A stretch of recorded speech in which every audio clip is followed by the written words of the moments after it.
여러분 안녕하세요. 전자 쑥쑥 시간의 주한쌤입니다. 오늘은 기본적인 회로를 활용해 회로 스케치를 수행해보는 시간을 가질 텐데요.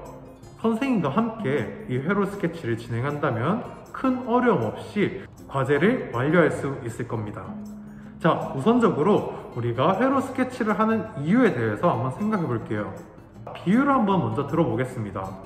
우리가 원하는 요리를 만들기 위해서 어떠한 재료가 어떠한 방식으로 손질이 되어서 어떤 시점에 이 재료가 들어가는지에 대해서 명시해 놓은 레시피라는 게 존재하겠죠. 그것처럼 회로 스케치 또한 우리가 원하는 대로 작동하는 회로를 구성하기 위해서 어떠한 소자가 어떠한 배치로 결선으로 이루어져 있는지 총괄적인 이해를 도와주기 때문에 회로 스케치를 배우게 된답니다. 이론적으로 기초전기전자 시간에 저항, 커패시터, 콘덴서죠, 다이오드와 같은 소자에 대해서 조금 자세히 배웠을 텐데요. 오늘은 이론으로 배운 이러한 소자들의 회로 배치를 좀 결정을 해볼 거예요. 가장 쉬운 과제로부터 전반적인 이해를 하는 시간이니까 이전에 배웠던 지식들을 총동원해서 회로 스케치를 완료해 봅시다. 자, 수업 시간에 선생님이 나눠줬던 회로도입니다. 우리는 이 저항, 다이오드, 콘덴서, 트랜지스터에 대해 미리 공부를 했었습니다. 오늘은 특성적인 면보다는 실체도와 이 기호를 비교하고 단자와 극성을 잘 따져가며 수업을 듣는 게 핵심 포인트입니다. 특히 신경을 써야 할 소자는 다이오드, 그리고 제너 다이오드, 그리고 트랜지스터인데요. 극성과 단자의 위치를 항상 생각할 수 있도록 합시다.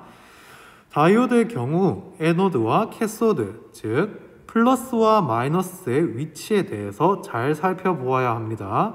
에노드는 이쪽, 캐소드는 이 마이너스가 있는 부분이 되겠죠. 트랜지스터는 실체도는 다음과 같이 생겼지만 기호는 단자 위치가 베이스, 콜렉터, 이미터로 다르다는 점 기억해 주세요. 콘덴서의 경우에는 보통 극성이 주어질 때가 많은데 오늘은 간단하게 여러분들이 회로 스케치에 감을 잡을 수 있도록 도와주기 위해서 콘덴서는 전의 콘덴서가 아닌 일반 이 콘덴서를 사용한 회로입니다. 마지막으로 유의해야 할 사항은 접속과 비접속을 구분 짓는 거예요. 접속, 즉 선이 연결된 경우에는 이렇게 검정색 점을 교차해서 넣어주는 반면에 선이 연결되지 않은 비접속 부분은 이렇게 점이 없을 겁니다. 예외로 이렇게 곡선을 활용해서 표기하는 경우도 있으니까 이거는 참고만 해주십시오. 자, 이제 요리를 위한 재료 파악을 완료했으니까 본격적으로 들어가 봅시다. 자, 이 회로 화면을 보게 되면 우선적으로 이번 시간은 패턴도, 이 친구가 패턴도에 해당합니다. 패턴도를 기반으로 회로에 빈칸을 집어넣는 거예요. 밑에가 회로도. 이러한 작업을 한번 해볼 텐데 우선적으로 우리가 끝단에 A, F, B, G, 접지, D, E가 있음을 확인해 봅니다. 이 회로 같은 경우에는 패턴도와 회로도가 이렇게 다 같이 생겼는데요.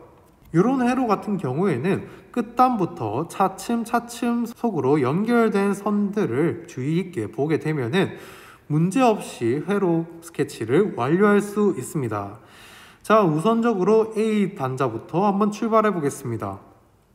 A 단자에서 출발하게 되면 양 갈래가 이렇게 나눠지게 되는데요.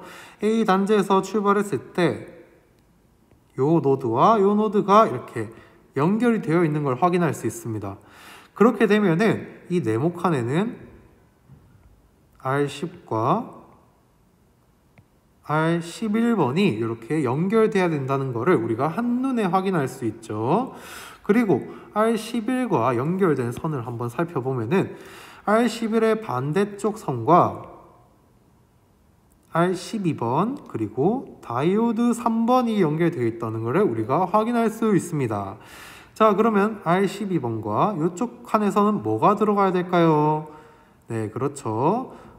이렇게 생긴 다이오드가 들어가야 됩니다. 항상 이 소자의 밑에는 이름을 적어줘야 우리가 패턴도와 회로도를 한눈에 쉽게 파악할 수 있으니까 이 점 까먹지 말고 유의해 주십시오. 그리고 한 가지 더 눈여겨봐야 하는 것은 이 다이오드 소자의 방향인데요. 이 다이오드 소자의 실체도는 마이너스 부분이 이렇게 검정색으로 진하게 표기가 되어 있습니다. 그렇게 되면은 마이너스 단자가 이쪽에 오는 걸 확인할 수 있고 반대쪽은 플러스가 되겠죠. 네, 그 다음 우리가 해결해야 할 것은 B번입니다. 자, B번 한번 봅시다. B번을 보게 되면은 노드에서 출발을 해가지고 연결되어 있는 소자가 커패시터, 그리고 제너 다이오드 3번, 그리고 B, E, C 이렇게 구성되어 있는 트랜지스터 7번이 있습니다. 자, 여기에서 출발하게 되면 제너 다이오드 3번 우리가 가장 먼저 만날 수가 있죠. 네, 그래서 이렇게 X표를 쳐줍니다. 그 다음 커패시터 3번, 커패시터 3번이 지금 이 노드와 요 노드 사이에서 나와야 되는데 표기가 되어 있지 않습니다.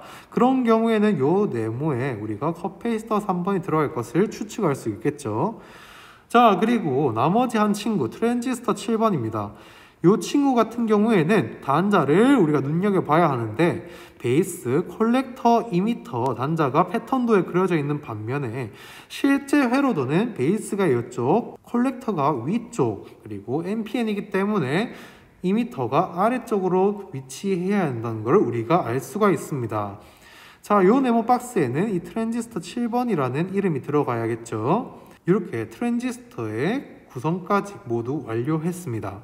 그 다음 우리가 봐야 할 것은 이쪽 네모인데요. 이 네모칸에는 트랜지스터 B와 그리고 제너 다이오드 4번의 플러스 부분이 이렇게 노드로 만나는 것을 우리가 확인해야 합니다. 이 패턴도에서 베이스가 이쪽에 위치하고 있고 제너 다이오드 4번이 이쪽에 위치해 있는 것을 우리가 확인할 수 있어요. 제너 다이오드 4번에서 이렇게 플러스 단에서 올라오는 선과 베이스 선은 여기서 만나게 되죠. 그리고 이 만난 선은 쭉 와가지고 R13번과 연결됨을 우리가 확인할 수가 있습니다. 자, 그러면은 당연히 이 빈칸에는 R13번이 들어와야겠죠. 물론 요 노드에서 위로 향하게 되면은 트랜지스터 6번에 이미터, 콜렉터, 베이스가 연결되어 있는 것을 확인할 수 있습니다. 자, 여기에서도 마찬가지로 이미터, 베이스, 콜렉터가 되겠죠. 그렇기 때문에 패턴도를 기반으로 회로도를 비교해보면 빈칸에 R13번이 맞다는 걸 한 번 더 확인할 수가 있게 되죠. 자, 한 가지 팁을 드리자면은 우리가 NPN 트랜지스터 같은 경우에는 베이스, 이미터, 콜렉터를 이렇게 다 적어주고 과제를 수행하는 것이 좋을 것 같아요.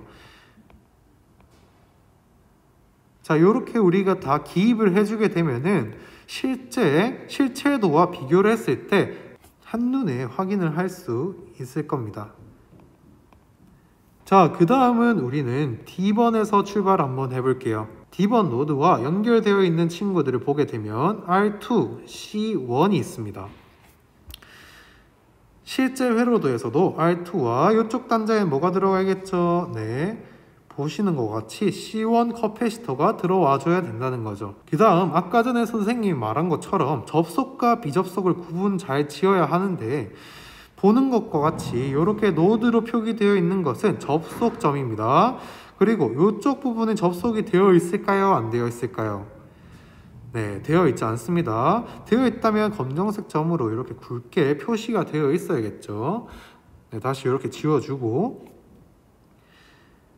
R2의 반대쪽 단자에서 쭉 왔을 때 TR의 원의 베이스 부분과 그리고 연결되어 있는 이 네모 박스를 찾아야 하는데요. 자, 위에 패턴도에서 한번 확인해 봅시다. R2의 반대쪽 단자와 B1과 연결되어 있는 친구 뭐가 있나요? 네, 다이오드 2번입니다. 이때도 플러스와 마이너스를 우리가 잘 확인해서 그려주는 것이 중요하겠죠. 네, 네모박스에서는 다이오드 2번이 오게 됩니다.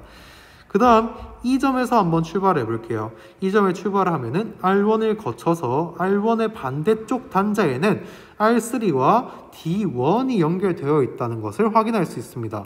R3와 D1이 연결되어 있습니다. 하지만 우리가 알고 싶은 단자들은 전부 다 위쪽에 위치하고 있기 때문에 R3번의 반대쪽 단자에서 출발해서 연결되어 있는 친구들을 한번 살펴보게 되면 되게 많네요. 자, 이렇게 4개가 연결되어 있다는 것을 확인할 수 있습니다.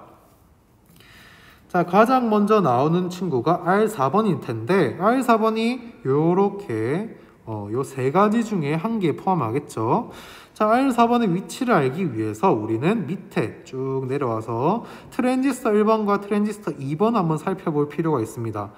자, 패턴도에서 이렇게 트랜지스터의 구분이 명확하게 나타나지 않을 때는 우리가 임의로 이렇게 동그라미를 표시해서 알기 쉽게 해주는 것도 하나의 방법이 되겠습니다. 자, 이렇게 트랜지스터들을 이제 경계를 잡아 주었고, 트랜지스터 1번에 콜렉터와 연결되고, 그리고 트랜지스터 2번에 콜렉터와 연결된 이 친구는 무엇인지 한번 봅시다. 콜렉터 연결되어 있고, 쭉 올라오게 되면은 R4번, 그리고 C2번. 네, C2번이 아니라 C2번이죠. C 커패시터 2번과 R4번과 연결되어 있다는 것을 우리가 확인할 수 있어요. 자, 그럼 이 회로를 기반으로 보면은 빈칸 위쪽에는 R4번, 그리고 오른쪽에 빈칸에는 C2번이 들어와야 된다는 걸 알 수 있겠죠. 잘 맞아 떨어집니다. C2의 반대쪽과 R5번이 이렇게 노드를 통해서 연결되어 있습니다. 자, 그 다음은 우리가 이렇게 두 부분에 있는 저항에 대해서 살펴봐야 합니다. 자, 또 우리가 알고 있는 소자들을 한번 봅시다. TR3, 트랜지스터 3번의 콜렉터 부분과 R7번의 한쪽과 연결되어 있는 소자를 한번 찾아보면은 R7번과 연결되어 있고 TR3번의 콜렉터와 연결되어 있는 이 친구를 빈칸에다가 넣어주면 되겠죠. 자, 그러면 빈칸에는 R6번이 오게 되는 겁니다. 자, 이해하겠습니까? 자, 그럼 마무리로 남은 친구는 R9번이 되겠죠. 네, 어느덧 우리가 이렇게 회로를 완성하고 나니 빈칸이 하나 남았는데요. 이 하나 남은 빈칸 같은 경우에는 트랜지스터 4번을 활용해서 바로 풀어줄 수 있도록 합시다. 트랜지스터 4번 보게 되면 여기 있습니다. 자, 이 친구 같은 경우에 베이스를 눈여겨봅시다. 베이스를 따라서 쭉 올라오게 되면은 트랜지스터 다시 저항의 8번이 위치하게 되는 겁니다. 이쪽에는 저항 8번의 반대쪽을 쭉 내려오면은, 자, 펜이 잘 안 보이니까 다른 색깔로 한번 표기를 해볼게요. 자, R8번의 다른 쪽으로 쭉 내려오면은 트랜지스터 C, 3번의 C와 그리고 R6번이 연결되어 있고, 그리고 R7번도 한 번에 연결되어 있다는 것을 우리가 확인할 수 있습니다. 자, 이렇게 오늘은 패턴도를 기반으로 회로도를 작성하는 회로 스케치의 기초 수업을 완료했습니다. 회로 소자들의 극성과 단자를 잘 알고 있고 노드와 결선만 잘 눈여겨보았다면 큰 어려움 없이 과제를 수행할 수 있었을 거라 생각합니다. 그럼 오늘 수업을 정리해봅시다. 회로의 구성을 볼 때 가장 중요한 것은 첫째, 결선입니다. 둘째, 극성과 단자. 셋째, 소자의 위치의 부합성입니다. 물론 첫 시간이라 어려운 게 당연하고 엄청 막막할 수 있어요. 하지만 선생님과 함께 꾸준한 연습을 한다면 다음번엔 좀 더 어려운 과제도 잘 해낼 수 있을 겁니다. 오늘 너무 수고하셨습니다. 다음 시간에 만납시다. 안녕.